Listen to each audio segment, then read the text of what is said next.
Chris Hensley is a registered representative of Cambridge Investment Research, Inc., a broker-dealer member of FINRA SIPC, investment advisor representative of Cambridge Investment Research Advisors, Inc., a registered investment advisor. Cambridge and Houston First Financial Group are not affiliated.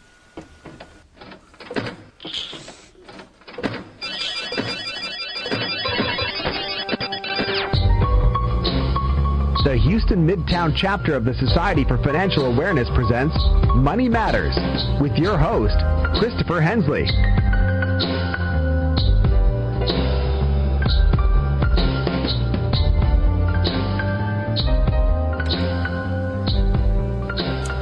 Good morning, everybody. You're listening to KPFT Houston. I'm Chris Hensley. The time is now 10 a.m. Got a great show lined up for you today. I am a big fan of Tim Ferriss, and he has written a book called The 4-Hour Work Week, and I read that, I want to say, several years back. One of the things that he suggests in that book is really being able to get your business to be mobile, to be able to travel when you want to not push on those vacations and see them as something that's far, far into the future, but that you might be able to take them now. Our guest today, Karen King, has done just that. Roughly about a year ago, her and her husband sold most of their possessions and decided to travel the world. What has it come to? No rent, no bills, and just worldwide travel. So please stay tuned. We will have a deep dive into this topic with Karen King. She will be joining us very, very shortly.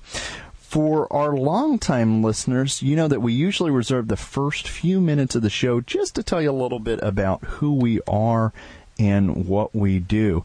SOFA, the Society for Financial Awareness, we are the Houston Midtown chapter, is a 501c3 nonprofit educational speakers bureau, and our mission is to fight financial illiteracy. We do that by going out to different organizations, different groups, different companies, anywhere people already congregate, and we provide financial education seminars as well as health and wellness workshops. So what does this look like? I can give you an example. This week we went out to the Houston Metropolitan Federal Credit Union downtown at the Federal Building there. There's a large conference room, and they invited City of Houston employees, Houston Police Department employees, the City Library, really anybody who is part of the City of Houston Employee Network to a talk called Getting Your Financial House in Order. Now, this is part of our SOFA talks that we give. This one was actually about equity building, and so it was really focused on how to put more equity into your home right up front. How do you build equity quickly when you're purchasing a home or a piece of real estate, and how do you save thousands and thousands of dollars on interest? So it was a very interesting talk. We probably had somewhere between 70 to 80 people there. Most of the time when SOFA goes out to an organization, it's worksite education, so it's just going to be employees of that company. This one was unique because it was sponsored by the credit union, and they invited many different kind of arms of the City of Houston, and so we got to see a neat representation of all the different departments under the City of Houston. Really good show. And they also provided lunch, which is not a bad thing. So in the future, when these happen, we will let you know about those. They were always free to the public, so we never charge anything to the public. And SOFA is made up of professionals in their field. For instance, I'm a financial advisor. If I go out, I'm going to talk about retirement planning, credit card, how to get out of credit card debt. Real estate is one that we just talked about, how to build wealth quickly with real estate. But you might have somebody come out and talk about estate planning. That would be an attorney. You might have somebody come out and talk about health and wellness. That's going to be a healthcare professional. To find out more about how you can have somebody come out to your city or state, you can reach out to our national office, which is www.sofausa.org. And if you're wanting somebody to come out here locally in the Houston or Gulf Coast region, you can reach out to our website at www.houstonmidtownsofa.org. And with that, let's go ahead and get Karen on the phone right now. Karen, are you there? I am. Excellent. I'm glad you're still there. I know you are international right now, and we are on a Skype. It's a Skype line, so we're keeping our fingers crossed. Sometimes with the international calls, we're going to stick with it here. Fingers crossed. Absolutely. Well, thank you so much for coming on the show today. I mentioned a little bit at the intro of kind of what you've done, and super interested to hear a little bit more about this. It sounds like about a year ago, roughly about a year or so ago, you and your husband sold a lot of your possessions and kind of parted for this world travel. Can you tell our listeners, tell our listeners a little bit about yourself so that we can get to know you, and then two, kind of, in your words, what is this experiment that you're doing? All right. Well, we're an Australian family. My husband, myself, and my two kids. I've got an 11-year-old boy and a 6-year-old girl. We're just an ordinary Australian family. We had our own business, and my husband worked offshore on an oil rig. Kids went to school. Just an ordinary Australian family. But I got to the stage where I was just so busy all the time, and life just felt too serious. We were so busy all the time. I felt like I was missing out on time with the kids. I just wasn't really enjoying life. And that's when I read Tim Ferriss's book, The 4-Hour Workweek, and it kind of struck me that I really at that point had no idea. He sort of asked if you could do anything, if money was no object, what would you do with your time? And I couldn't answer the question. And I was on a flight, actually, we were on a holiday, and I sat there trying to figure it out, and the only thing I could think of was travel, but I didn't think that I'd ever be able to do that full time.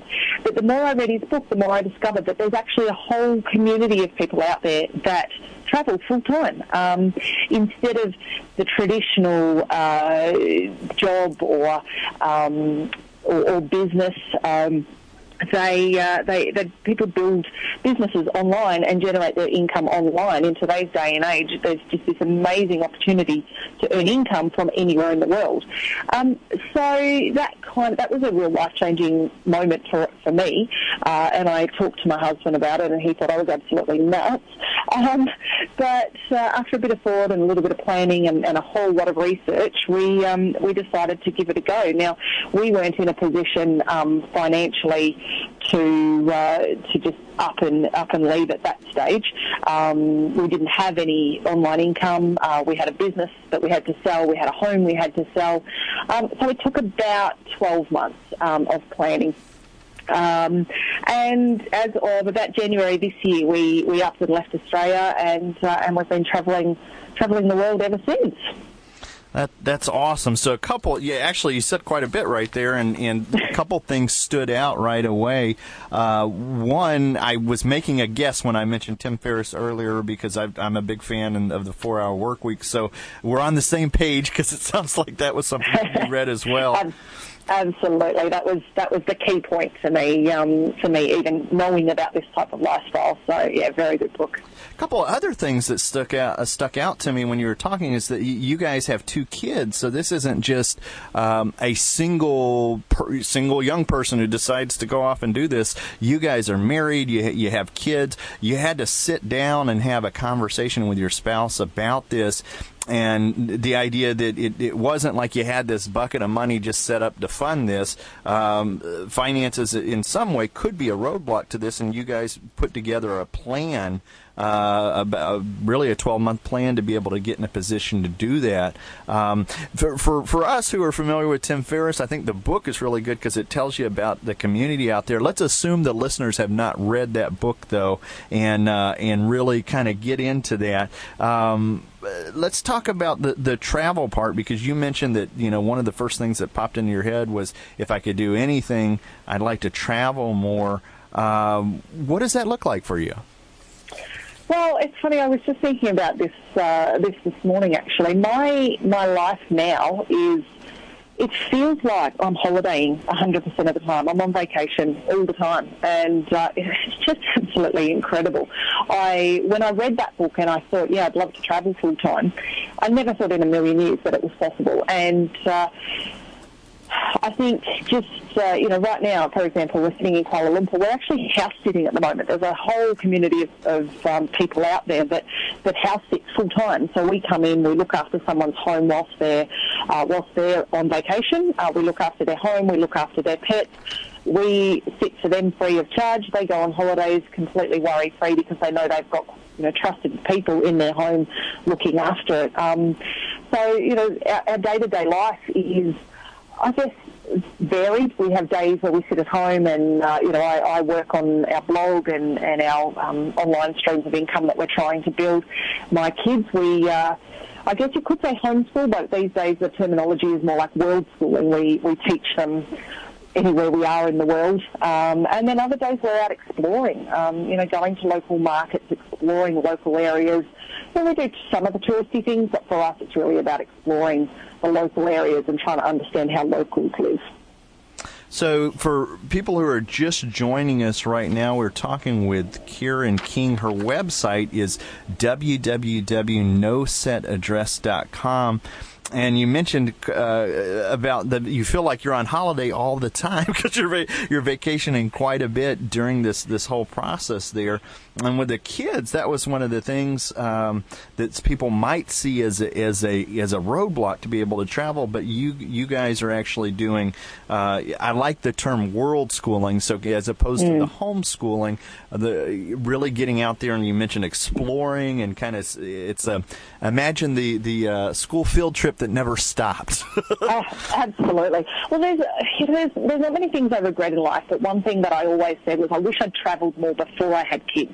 And in my head it meant, okay, well, I didn't get to, so now I'll wait till they're grown up and then we'll head off and travel. And when I discovered this community and this sort of way of life, I thought, you know what, why don't we just take them with us? What an amazing opportunity. And at the time of reading this book, we'd actually decided to take a vacation. We were in South America at the time, and watching the kids interact with the locals and learn the language. We had about 5 weeks in South America, and the amount they picked up in 5 weeks was just phenomenal. And so having done that and seen that, I've always been a big believer in child-led education and learning through play. And whilst I had my doubts and I worried. I mean, as a mum, I want to make sure that they get the best possible education, and naturally I worried that I might be doing something harmful. But I knew in my heart and with all the research I'd done that this was an amazing opportunity, and here we are 6 months on, and the kids absolutely blow me away every single day with the things they're coming up with, and everything we do is just day-to-day life. My son, he runs our budget, so that's an amazing opportunity for Max, and ties in perfectly with your show. He's learning money management at 11, and my daughter, we just sing songs and play games, and learning how to count by 5s and 10s and 100s, and that's just fun for her. She enjoys it. And I guess the other thing for me is when I was in school, I hated history. I really just could not engage. Whereas for my kids, they're seeing history. We spent a month in Europe earlier in the year, and walking around England and London and Paris, and you could just feel the history, and the kids could see firsthand things that I only read about it in books when I was young. So yeah, the opportunity they have has not only met my expectations, but absolutely exceeded my expectations. So it's just been amazing. Well, that's huge. That's one of the things I like about homeschooling or world schooling, as you call it, is that, too often parents will take their kids to a public school and then kind of check out, and they feel like, the child's education, when they drop them off at school, that's where their part stops. And you see a lot with homeschooling and world schooling where the parents are taking an active, engaged role. You talked about your son doing the budget, and he's 11. That's fantastic. And then the games and the songs that you're with your daughter. I mean, that is such a great way to get the educational aspects in that they may not even have an opportunity at a quote unquote normal public school. But I wanted to shift back to something that you talked about when you were talking about the travel tips. You talked about house sitting, and to be able to can you tell us a little bit about that? Yeah, again, it was something that I'd never heard of.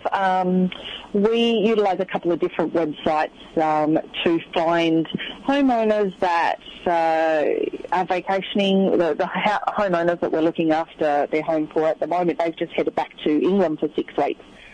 So we've come in, we met with them, they sort of introduced us to their little kitten, showed us around, told us everything we needed to know about the property, and now they've headed off overseas. They check in with us sort of once a week just to see how anything's going. We contact them if anything goes wrong. But apart from that, they're able to vacation, and they're able to save themselves the cost of putting their animals into pet care. So yeah, we've pretty much since the start of the year we've been house sitting full time, and I think I worked out the other day since the 6th of January. I think I may have paid for about 40 nights of accommodation. So it's been exceptional, and house sitting has taken us all over the world. We started in Perth, Australia, then we went to Al Ain, about an hour and a half out of Dubai in the UAE.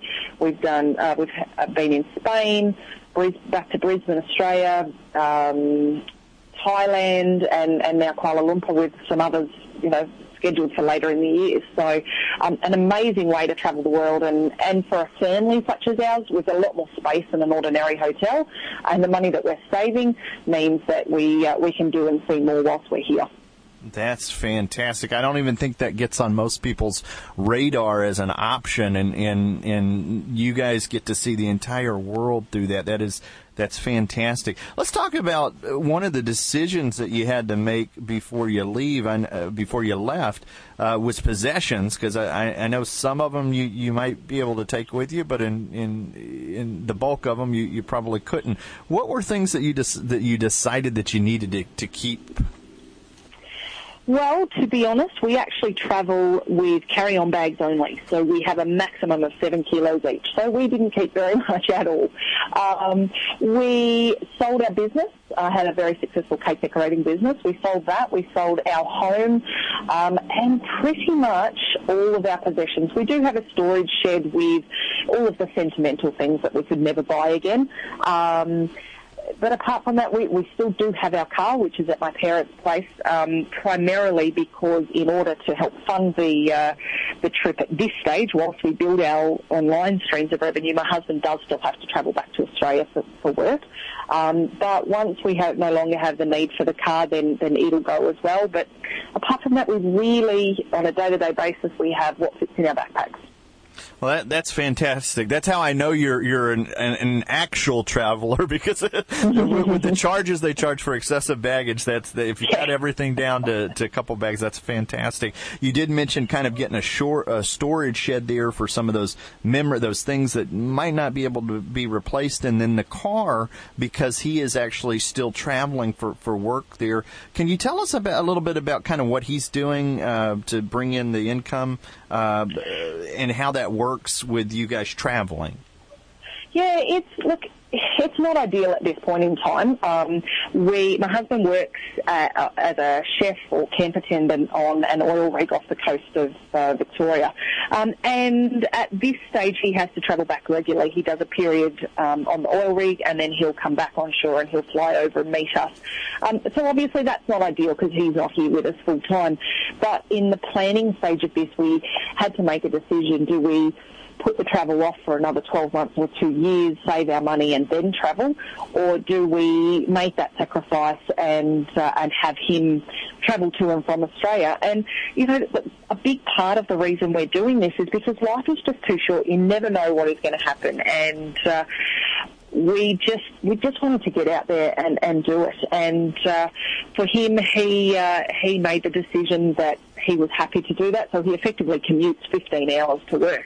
At this stage, once a week, but hopefully that'll be changing to once a fortnight shortly. But the upside of that is that when he's here, he's purely on vacation, so there's no house maintenance or things like that he has to get done. So it's hard, but it works for us. And I think whilst it could have been something that we let be an obstacle, we just wanted to find a way to work around it, and we've done it. And as a result, I can definitely say our lifestyle is a million times better than what it was. And we're getting quality time with the kids, quality time with each other. And we get to see amazing places all over the place. Well, that is really neat. The thing that I picked up about that is that the type and people who are thinking about doing something like this, the type of work that he's doing, where he can work for periods of time and then take off, as opposed to having to clock in every day at a 40-hour work week. That sounds like it at least allows him the flexibility to have that time off where he's fully present for you and the family. You mentioned he didn't have to do things like mow the lawn or stuff like that when he's there. So that's kind of one of the things that people would look like if they were trying to do something like this. What other tips might you share with people if they are planning to do something like this that should be on their radar? So the first thing I would say is, travel doesn't have to be full-time like we do. And, I do acknowledge that there's a lot of people out there that would never contemplate selling it all and travelling. There's plenty of people in our travel communities who have just decided to take 12 months off to travel for 12 months. They've rented their property out and they're travelling. The great thing about travelling is that there are a lot of places in the world that are significantly cheaper to live than, for example, Australia. I didn't actually realise just how expensive Australia was as far as living standards were until I got out and started seeing the world and seeing what else is out there.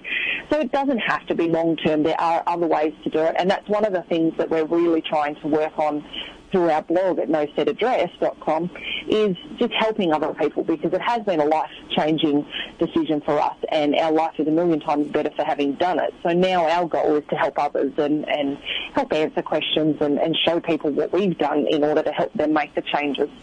In terms of, I guess, day-to-day travel, travelling life, as I talked about before, that has been a huge part of what we've done, and it's actually really helped keep the costs down.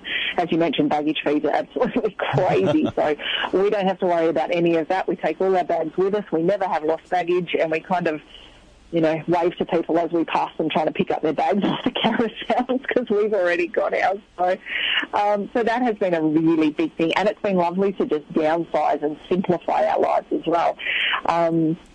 Apart from that, especially for families, I'd say travel slow. Travelling the way that we do isn't about the normal vacation where you're out and about and you've got 2 weeks and you've got to fit everything you possibly can in.